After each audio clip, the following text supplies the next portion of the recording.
ರಾಜ್ ನ್ಯೂಸ್ಗೆ ಸ್ವಾಗತ. ಇದೀಗ ಹೆಡ್ಲೈನ್ಸ್.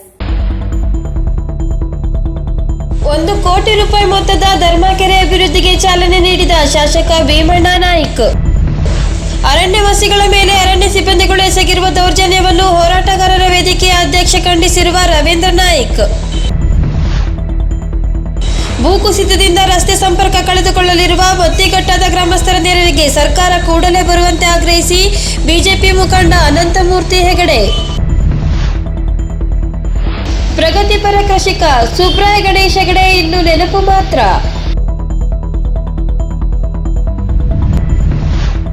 ಕೇಂದ್ರ ಮತ್ತು ರಾಜ್ಯ ಸರ್ಕಾರ ಅರಣ್ಯವಾಸಿಗಳ ಪರ ಬದಲಿ ಸೂತ್ರ ಅನುಸರಿಸದಿದ್ದರೆ 18 ಲಕ್ಷಕ್ಕೂ ಅಧಿಕ ಅರಣ್ಯವಾಸಿಗಳು ಅತಂತ್ರರಾಗುವ ಅಪಾಯವಿದೆ. ರವೀಂದ್ರ ನಾಯ್ಕ್. ಮತ್ತು ಎಗ್ ರೈಸ್ ಅಂಗಡಿಗಳಲ್ಲಿ ಹೆಚ್ಚುತ್ತಿರುವ ಅಪಾಯಕಾರಿ ಅಜಿನೋಮೋಟೊ, ನಗರಸಭೆಯಿಂದ ದಾಳಿ, ಓರ್ವ ಅಂಗಡಿಕಾರರಿಗೆ ದಂಡ. ಶಿರ್ಸಿ ತಾಲೂಕಿನ ಇಸಳೂರಿನ ಧರ್ಮಕೆರೆಯನ್ನು ಅಭಿವೃದ್ಧಿಪಡಿಸಬೇಕೆನ್ನುವ ಇಸಳೂರು ಗ್ರಾಮದ ಜನರ ಬಹುವರ್ಷಗಳ ಕನಸನ್ನು ಶಾಸಕ ಭೀಮಣ್ಣ ನಾಯ್ಕ್ 1 ಕೋಟಿ ರೂಪಾಯಿ ಬಿಡುಗಡೆಗೊಳಿಸುವುದರ ಮೂಲಕ ನನಸನ್ನಾಗಿ ಮಾಡಿದ್ದಾರೆ. ಧರ್ಮಕೆರೆ ಅಭಿವೃದ್ಧಿ ಕಾಮಗಾರಿಗೆ ಶಾಸಕರು ಚಾಲನೆ ನೀಡಿದ್ದು, ಕೆರೆ ಆ ಗ್ರಾಮದ ಅಭಿವೃದ್ಧಿಯಲ್ಲಿ ಬಹುಮುಖ್ಯ ಪಾತ್ರ ವಹಿಸುವುದರಿಂದ ಕೆರೆ ಅಭಿವೃದ್ಧಿ ಎಲ್ಲರ ಮಂತ್ರವಾಗಿರಬೇಕೆಂದು ತಿಳಿಸಿದರು. ಈ ಸಂದರ್ಭದಲ್ಲಿ ನಗರ ಯೋಜನಾ ಪ್ರಾಧಿಕಾರದ ಅಧ್ಯಕ್ಷ ಜಗದೀಶ್ ಗೌಡ್, ಧರ್ಮ ವ್ಯವಸಾಯ ಸೇವಾ ಸಹಕಾರಿ ಸಂಘದ ಅಧ್ಯಕ್ಷ ಡಿಎನ್ ಹೆಗಡೆ ಹಲ್ಲೇರಿಕೊಪ್ಪ, ಉಪಾಧ್ಯಕ್ಷ ದುಷ್ಯಂತ್ ರಾಜ ಕೊಲ್ಲೂರಿ ಉಪಸ್ಥಿತರಿದ್ದರು. ಮಳೆ ಇರ್ತಕ್ಕಂಥ ನೀರು ಆ ಕಡೆ ಕರಾವಳಿಯನ್ನ ಸೇರಿದ್ರೆ ಈ ಕಡೆ ಬಿದ್ದ ನೀರು ಕೆರೆಯ ಮುಖಾಂತರ ಧರ್ಮ ನದಿ ಇಲ್ಲೇ ಹುಟ್ಟಿ ಅದು ಮುಂದೆ ಜಲಾಶಯ ಒಳ್ಳೆ ಡ್ಯಾಮ್ ಅನ್ನ ಕಟ್ಟಿ ಆ ನೀರಿನ ಮುಖಾಂತರ ಮುಂದೆ ಅನೇಕ ತಾಲೂಕು ಜಿಲ್ಲೆಗೆ ನೀರನ್ನ ಕೊಟ್ಟಿರ್ತಕ್ಕಂಥ, ರೈತರಿಗೆ ಶಕ್ತಿಯನ್ನು ಕೊಟ್ಟಿರ್ತಕ್ಕಂಥ ಪುಣ್ಯ ಕ್ಷೇತ್ರ ಅನ್ನೋದನ್ನ ಬಹಳ ಭಕ್ತಿಯಿಂದ ಶ್ರದ್ಧೆಯಿಂದ ನಾನು ಹೇಳಕ್ಕೆ ಬಯಸ್ತೀನಿ. ನಾನು ಅಷ್ಟೊಂದು ಪುರಾಣ ಇರ್ತಕ್ಕಂಥ ಹಿನ್ನೆಲೆ ಇರ್ತಕ್ಕಂಥ ಈ ಕೆರೆಯನ್ನ ಅಭಿವೃದ್ಧಿ ಮಾಡುವಂತಹದ್ದು ನಿಮ್ಮೆಲ್ಲರ ಜವಾಬ್ದಾರಿ ಕೂಡ ಹೌದು. ಆ ರೀತಿಯಲ್ಲಿ ನಾನು ಶಾಸಕನಾಗುವ ಪೂರ್ವದಲ್ಲಿ ನಾನು ಮನೆಯಿಂದ ನಾಮಿನೇಷನ್ ಹೋಗುವಂತ ಸಂದರ್ಭ, ಆ ಸಂದರ್ಭದಲ್ಲಿ ಬಂದು ನಮ್ಮೆಲ್ಲ ಹಿರಿಯರ ಸಮ್ಮುಖದಲ್ಲಿ ಇಲ್ಲಿ ಪೂಜೆಯನ್ನು ಸಲ್ಲಿಸಿ, ಭಕ್ತಿಯಿಂದ ಶ್ರದ್ಧೆಯಿಂದ ಪೂಜೆಯನ್ನು ಸಲ್ಲಿಸಿ ಹೋಗಿ ನಾಮಪತ್ರವನ್ನು ಸಲ್ಲಿಸಿ ಭಗವಂತನ ಆಶೀರ್ವಾದ, ತಮ್ಮೆಲ್ಲರ ಹಿರಿಯರ ಆಶೀರ್ವಾದ, ಯುವಕರ ಸಹಕಾರ ಶ್ರಮದಿಂದ ಇವತ್ತು ಶಾಸಕನಾಗಿ ನಿಮ್ಮ ಮುಂದೆ ನಿಂತು ಈ ಕೆರೆಯ ಸುಮಾರು 1 ಕೋಟಿ ಹಣವನ್ನ, ಸರ್ಕಾರದ ಹಣವನ್ನು ತರೋದ್ರ ಮುಖಾಂತರ ನಾವಿನ್ ಗುದ್ಲಿ ಪೂಜೆಯನ್ನು ನಾವಿನ್ ಮಾಡಿದ್ವಿ. ಅದು ಸಾರ್ಥಕ ಅನ್ನುವಂಥದ್ದು ನನ್ನ.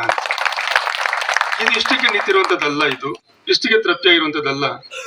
ಇವತ್ತು ನಮ್ಮ ಪಂಚಾಯತಿನ ಅಧ್ಯಕ್ಷರು ಲಕ್ಷ್ಮಕ್ಕ, ಇವತ್ತು ಲಕ್ಷ್ಮಿ ಎಲ್ಲಿದೆಯೋ ಸರ್ಕಾರದಿಂದ ಹಣ ಸಾಕಷ್ಟು ಪಂಚಾಯತ್ಗೆ ಬಂದೇ ಬರುತ್ತೆ ಅಂತ ಬಯಸ್ತೇನೆ.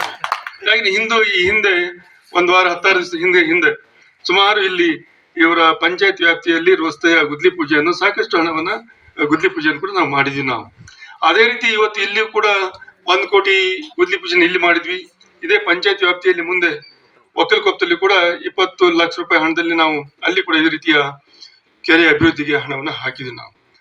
ನಾನು ಯಾಕೆ ಈ ಮಾತನ್ನು ಹೇಳ್ತೀನಿ ಅಂತಂದ್ರೆ, ಇದು ಅಭಿವೃದ್ಧಿ ಅನ್ನುವಂಥದ್ದು ನಿತ್ಯ ನೀರಲ್ಲ. ಕ್ಷೇತ್ರದ ಭಾಗದ ಜನ, ನಗರ ಇರ್ಬೋದು, ಗ್ರಾಮೀಣ ಭಾಗ ಇರ್ಬೋದು, ಗ್ರಾಮೀಣ ಭಾಗದ ಕುಂದು ಕೊರತೆ ಸರ್ಕಾರದಿಂದ ಏನ್ ಅಪೇಕ್ಷೆ ಮೇರೆಗೆ ಆ ಭಾಗದ ಮೂಲಭೂತ ಸೌಕರ್ಯಗಳನ್ನ ಒಳಗೊಂಡಿರ್ತಕ್ಕಂಥ ಸರ್ಕಾರದಿಂದ ಹಣ ಏನ್ ಬರ್ತಾ ಇದೆಯೋ ಅದನ್ನ ಶಕ್ತಿ ಮೀರಿ ತರುವಲ್ಲಿ ನಾನು ಪ್ರಯತ್ನವನ್ನ ಮಾಡ್ತಾ ಇದ್ದೀನಿ. ತಮ್ಮೆಲ್ಲರ ಸಹಕಾರದಿಂದ, ಭಗವಂತನ ಆಶೀರ್ವಾದ ಇವತ್ತು ಇಷ್ಟೊಂದು ಹಣವನ್ನು ತಂದು ನಾನು ಈ ಪಂಚಾಯತ್ ವ್ಯಾಪ್ತಿಯಲ್ಲಿ ಕೆಲಸವನ್ನ ನಾನು ಏನಾದ್ರು ಮಾಡ್ತಾ ಇದ್ದೀನಿ ಅಂತಂದ್ರೆ ಅದೆಲ್ಲದೂ ಕೂಡ ನಮ್ಮ ವೇದಿಕೆಯಲ್ಲಿರ್ತಕ್ಕಂಥ ಹಿರಿಯರ ಸಹಕಾರ ಮತ್ತು ಯುವಕರ ಶ್ರಮ ಅನ್ನೋದನ್ನ ಬಹಳ ಅಭಿಮಾನದಿಂದ ಹೇಳಕ್ಕೆ ಬಯಸ್ತೇನೆ ನಾನು. ಅರಣ್ಯ ಸಿಬ್ಬಂದಿಗಳು ಇಂದು ಸಿದ್ದಾಪುರ ತಾಲೂಕಿನ ತೊಂಡಗುಂಡಿ ಗ್ರಾಮ ಪಂಚಾಯಿತಿ ವ್ಯಾಪ್ತಿಯ ತಾರಕಂಡ ಗ್ರಾಮದ ಅರಣ್ಯವಾಸಿಗಳ ಕುಟುಂಬದವರ ಮೇಲೆ ಅರಣ್ಯ ಸಿಬ್ಬಂದಿಗಳ ಅಮಾನವೀಯ ದೌರ್ಜನ್ಯದ ಕೃತ್ಯವನ್ನು ಹೋರಾಟಗಾರರ ವೇದಿಕೆಯ ಅಧ್ಯಕ್ಷ ರವೀಂದ್ರ ನಾಯ್ಕ್ ಖಂಡಿಸಿ ದೌರ್ಜನ್ಯ ಎಸಗಿದ ಅರಣ್ಯ ಸಿಬ್ಬಂದಿಗಳ ಮೇಲೆ ಸೂಕ್ತ ಕಾನೂನು ಕ್ರಮ ಜರುಗಿಸಬೇಕೆಂದು ಆಗ್ರಹಿಸಿದ್ದಾರೆ.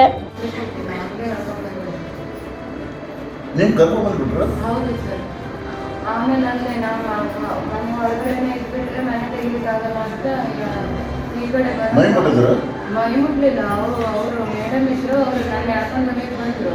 ನಾನು ಹೇಳಿದೆ ಮೈಯೆಲ್ಲ ಮುಟ್ಬಿಡಿ ನೀವು, ನಾನೇ ಬರ್ತೇನೆ. ಅವ್ರನ್ನ ಒದ್ದು ಎಲ್ಲ ಇದು ಮಾಡಿ ಹೇಳ್ಕೊಂಡು ಹೋಗ್ಬೇಕಂತ ನಾವು ಅವರಿಂದ ಓಡ್ ಬಂದು ಅವರಿಗೆ ಗಾಯ ಎಲ್ಲ ಆಗಿದೆ ಸರ್ ಕೈಗೆ. ಅವ್ರನ್ನ ಒಬ್ಬರನ್ನ ಕಳಿಸಿದ್ರೆ ಇನ್ನೇನಾದ್ರು ಮಾಡ್ಬಿಡ್ತಾರೆ ಅಂತ ನಾನು ಅವ್ರ ಜೊತೆ ಇಟ್ಕೊಂಡ್ವಿ ಸರ್. ಗಾಡಿ ಅರ್ಧ ಗಾಡಿ ಹತ್ತಿದೆ, ಫೋರ್ಸ್ ಮಾಡಿ ಇವ್ರು ಬಿಡೋದಿಲ್ಲ. ಮಗು ಕೂಗ್ತಾನೆ ಉಂಟು, ಮಗು ಕೂಗ್ತಾ ಇದ್ರು ಬಿಡಿಲ್ಲ ಸರ್. ಅವರು ಹಾಲು ಕೂಡ ಕುಡಿಸಿ ಕೊಟ್ಟಿಲ್ಲ. ಮಗು ಎದ್ದಿದ್ದಷ್ಟೇ ತೊಟ್ಲಿಂದ ಹಂಗೆ ಇವಾಗ ಪ್ರವೀಣ್ ಗೌಡ್ರು ಬಂದು ಬಟ್ಟೆ ಕೊಡಿಸಿ 8 ತಿಂಗಳು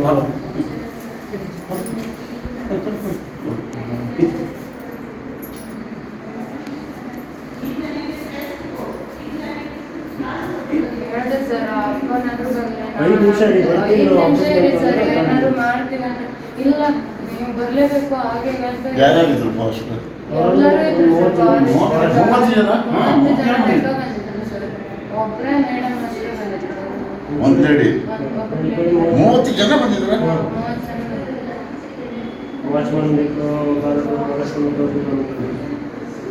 ನಾನು ಮನೇಲಿ ಒಬ್ಬಳೇ ಇದ್ದೆ. ಆಮೇಲೆ ನಾವು ಉತ್ತರ ಪ್ರದೇಶದಲ್ಲಿ, ಮಹಾರಾಷ್ಟ್ರ ಕೇಳ್ತೀವಿ ಇಂಥದ್ದೆಲ್ಲ, ಒರಿಸ್ಸಾ, ಬಿಹಾರದಲ್ಲಿ ಇಂಥದ್ದೆಲ್ಲ ಕೇಳ್ತಿದ್ವಿ ಅಧಿಕಾರಿಗಳು ದರ್ಬಾರ.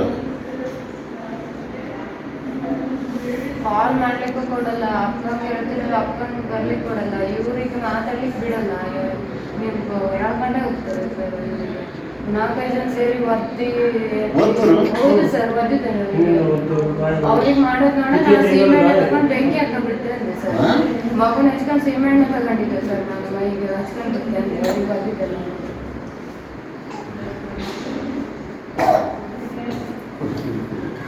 ಮತ್ತೆ ಇವ್ರನ್ನ ಒಬ್ಬರನ್ನ ಕಳಿದ್ರೆ ಓಡಿ ಬಂದು ಗಾಡಿ ಅರ್ಧ ಮಾಡಿ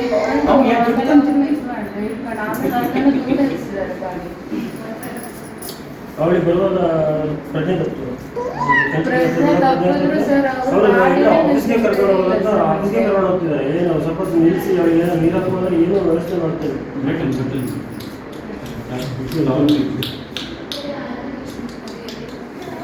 ಏನು ಮಾಡಿದ್ರು ಇಲ್ಲ. ಆಮೇಲೆ ತಪ್ಪು ಬಿದ್ದರೂ ಗಾಡಿ ನಿಲ್ಲಿಸಲಿಲ್ಲ. ಗಾಡಿ ನಿಲ್ಲಿಸಲಿಲ್ಲ ಸರ್. ಆಮೇಲೆ ನಿಲ್ಲಿಸಿ ಆಮೇಲೆ ನೀರು ಹಾಕಿ ಆಮೇಲೆ ಪ್ರಜ್ಞೆ ಬಂದಿಲ್ಲ. ಎಷ್ಟು ಗಾಡಿ ತಗೊಂಡಿದ್ರು?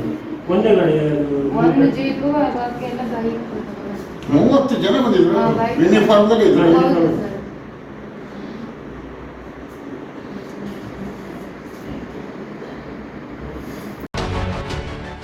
ಕಳೆದ ಮಳೆಗಾಲದ ಸಂದರ್ಭದಲ್ಲಿ ಭೂಕುಸಿತ ಉಂಟಾಗಿ ರಸ್ತೆ ಸಂಪರ್ಕವನ್ನು ಕಳೆದುಕೊಂಡಿರುವ ಸಿರ್ಸಿ ತಾಲೂಕಿನ ಮತ್ತಿಘಟ್ಟಾಗೆ ಬಿಜೆಪಿ ಮುಖಂಡ ಅನಂತಮೂರ್ತಿ ಹೆಗಡೆಯವರು ಭೇಟಿ ನೀಡಿ ಸ್ಥಳೀಯರೊಂದಿಗೆ ಚರ್ಚಿಸಿದರು.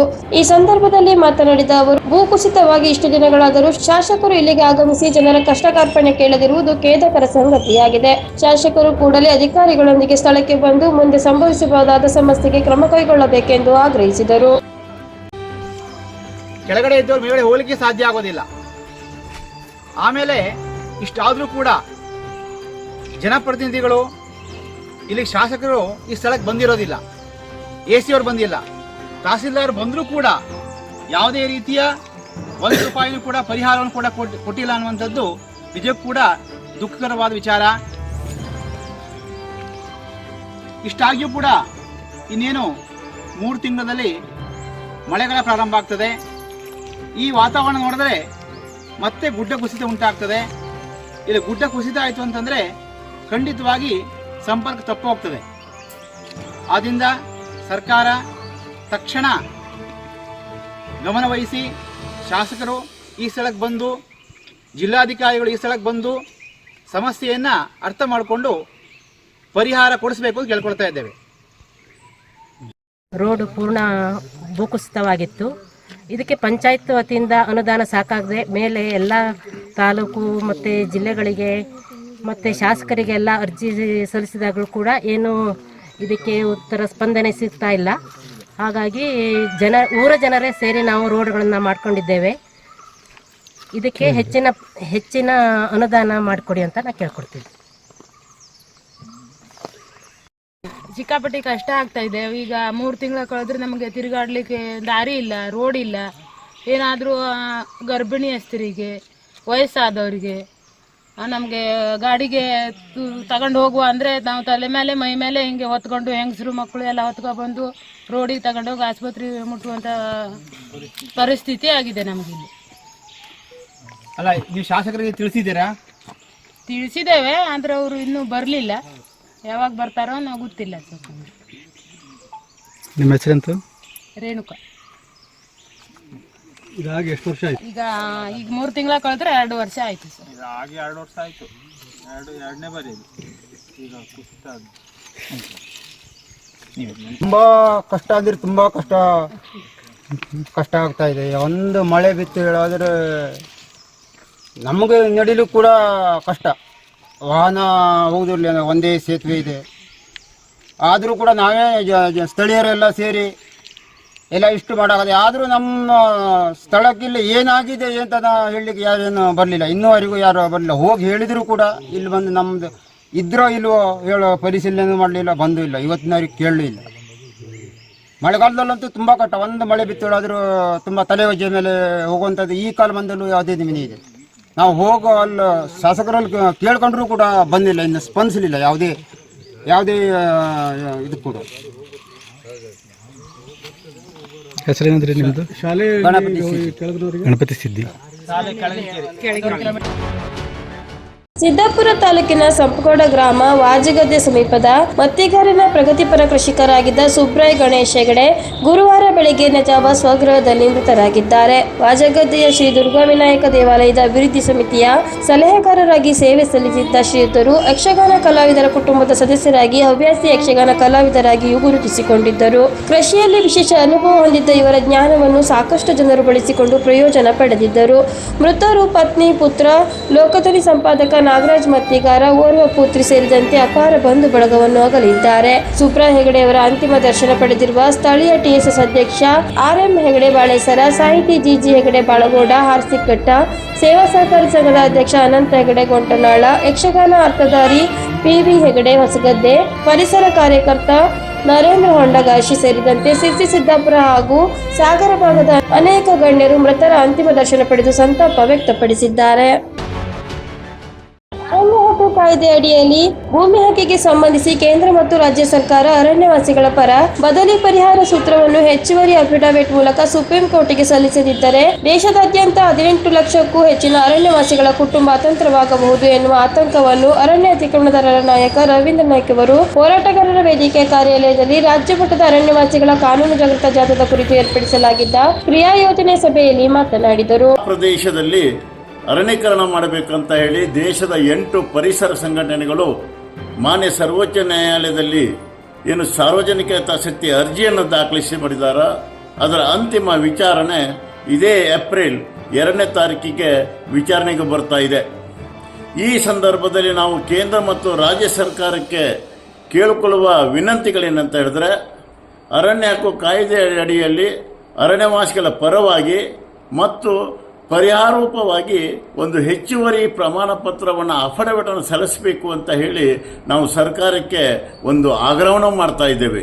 ಕಾರಣ ಈಗಾಗಲೇ ದೇಶದ 21 ರಾಜ್ಯಗಳಲ್ಲಿ ಸುಮಾರು 18,01,085 ಅರಣ್ಯವಾಸಿ ಅರ್ಜಿಗಳು ತಿರಸ್ಕಾರವಾಗಿದೆ. ಒಂದಾನೊಂದು ವೇಳೆ ಈ ತಿರಸ್ಕಾರವಾದ ಅರ್ಜಿಗಳನ್ನು ಒಕ್ಕಲಬೇಯಿಸಬೇಕು ಮತ್ತು ಕಾನೂನುಬಾಹಿರುವಂಥ ಒತ್ತುದಾರರನ್ನು ಈ ಪ್ರದೇಶದಿಂದ ಬಿಟ್ಟು ಅರಣ್ಯೀಕರಣ ಮಾಡಬೇಕು ಅಂತ ಹೇಳಿ ಸರ್ವೋಚ್ಚ ನ್ಯಾಯಾಲಯ ಏನಾದರೂ ತೀರ್ಮಾನ ಮಾಡಿದರೆ ಇಡೀ ದೇಶದಲ್ಲಿ ಈ ಒಂದು ನ್ಯಾಯಾಲಯದಿಂದ 18 ಲಕ್ಷಕ್ಕಿಂತ ಮಿಕ್ಕಿ ಅರಣ್ಯವಾಸಿಗಳು ಅತಂತ್ರವಾಗುವ ಒಂದು ಆತಂಕವನ್ನು ನಾವು ಅರಣ್ಯ ಭೂಮಿ ಹಕ್ಕು ಹೋರಾಟಗಾರರ ವೇದಿಕೆಯು ಅಭಿಪ್ರಾಯವನ್ನು ವ್ಯಕ್ತಪಡಿಸ್ತಾ ಇದೆ. ಇವತ್ತು ಈ ಸಾರ್ವಜನಿಕ ಹಿತಾಸಕ್ತಿಯಲ್ಲಿ ರಾಜ್ಯ ಸರ್ಕಾರ ಇರಬಹುದು, ಕೇಂದ್ರ ಸರ್ಕಾರ ಇರಬಹುದು, ಅರಣ್ಯವಾಸಿಗಳ ಪರವಾಗಿ ಪರಿಹಾರೋಪವಾಗಿ ಇರುವಂಥ ಅರಣ್ಯವಾಸಿಗಳ ರಕ್ಷಣೆಗೆ ಮುಂದಾಗುವ ದಿಶೆಯಲ್ಲಿ ಹೆಚ್ಚುವರಿ ಪ್ರಮಾಣ ಪತ್ರ ಅಫಿಡವಿಟ್ ಸಲ್ಲಿಸಲಿಕ್ಕೆ ನಾವು ಆಗ್ರಹವನ್ನು ಮಾಡ್ತಾ ಇದ್ದೇವೆ. ಇವತ್ತು 21 ರಾಜ್ಯಗಳಲ್ಲಿ 45,54,728 ಅರ್ಜಿಗಳು ಅರಣ್ಯವಾಸಿಗಳು ಅರಣ್ಯ ಭೂಮಿ ಹಕ್ಕಿಗಾಗಿ ಅರ್ಜಿಯನ್ನು ಸಲ್ಲಿಸಿದರು. ಆದರೆ ಇವತ್ತು ಆ ಅರ್ಜಿಗಳಲ್ಲಿ 23,01,085 ಅರ್ಜಿಗಳು ತಿರಸ್ಕಾರವಾಗಿದೆ. ಬಂದಿರುವಂಥ ಅರ್ಜಿಗಳಲ್ಲಿ ಇಡೀ ದೇಶದಲ್ಲಿ ಸುಮಾರು 23% ಅರ್ಜಿಗಳು ತಿರಸ್ಕಾರ ಆಗಿರುವುದರಿಂದ ಈ ಒಂದು ಅರಣ್ಯವಾಸಿಗಳ ಹಿತದೃಷ್ಟಿಯಿಂದ ಈ ಒಂದು ಪ್ರಕ್ರಿಯೆಯಲ್ಲಿ ರಾಜ್ಯ ಮತ್ತು ಕೇಂದ್ರ ಸರ್ಕಾರದ್ದು ಅನಿವಾರ್ಯವಾಗಿದೆ, ಅಫಿಡವಿಟ್ ಸಲ್ಲಿಸಬೇಕಾಗಿದೆ. ಇಲ್ಲದಿದ್ದರೆ ಈ ಒಂದು ಪ್ರಕ್ರಿಯೆಯಿಂದ ಅರಣ್ಯವಾಸಿಗಳು ವಂಚಿತವಾಗಿ, ಭೂಮಿ ಹಕ್ಕಿನ ವಂಚಿತರಾಗಿ ಅತಂತ್ರವಾಗುವುದರಿಂದ ನಾವು ಕೇಂದ್ರ ಮತ್ತು ರಾಜ್ಯ ಸರ್ಕಾರಕ್ಕೆ ನಾವು ಆಗ್ರಹವನ್ನು ಮಾಡಿಕೊಳ್ತಾ ಇದ್ದೇವೆ. ಎಗ್ ರೈಸ್ ಮತ್ತು ಫಾಸ್ಟ್ ಫುಡ್ ಅಂಗಡಿಗಳಲ್ಲಿ ಟೇಸ್ಟಿಂಗ್ ಪೌಡರ್ ಬಳಸುತ್ತಿರುವ ಬಗ್ಗೆ ಸಾರ್ವಜನಿಕರಿಂದ ದೂರು ಬಂದ ಹಿನ್ನೆಲೆಯಲ್ಲಿ ಪೌರಾಯುಕ್ತರ ಮಾರ್ಗದರ್ಶನದಂತೆ ನಗರಸಭೆಯ ಸಹಾಯಕ ಕಾರ್ಯಪಾಲಕ ಅಭಿಯಂತರರಾದ ಶಿವರಾಜ್ ಅವರು ತಮ್ಮ ಸಿಬ್ಬಂದಿಗಳ ಜೊತೆ ಸದರಿ ಅಂಗಡಿಗಳ ಮೇಲೆ ದಾಳಿ ಮಾಡಿ ಅಜಿನೋಮೋಟೋ ವಶಪಡಿಸಿಕೊಂಡು 2500 ರೂಪಾಯಿ ದಂಡ ವಿಧಿಸಿದ್ದಾರೆ. ಹಾಗೂ ಇನ್ನು ಮುಂದೆ ಅಜಿನೋಮೋಟೋ ಬಳಸಿದಲ್ಲಿ ಅಂಗಡಿಯನ್ನು ಬಂದ್ ಮಾಡಲು ಕ್ರಮ ಕೈಗೊಳ್ಳಲಾಗುವುದೆಂದು ಎಚ್ಚರಿಕೆ ನೀಡಿದ್ದಾರೆ. ಇಲ್ಲಿಗೆ ವಾರ್ತಾ ಪ್ರಸಾರ ಮುಕ್ತಾಯವಾಯಿತು. ಮುಂದಿನ ವಾರ್ತೆಗಳೊಂದಿಗೆ ಸಿಗೋಣ. ನಮಸ್ಕಾರ.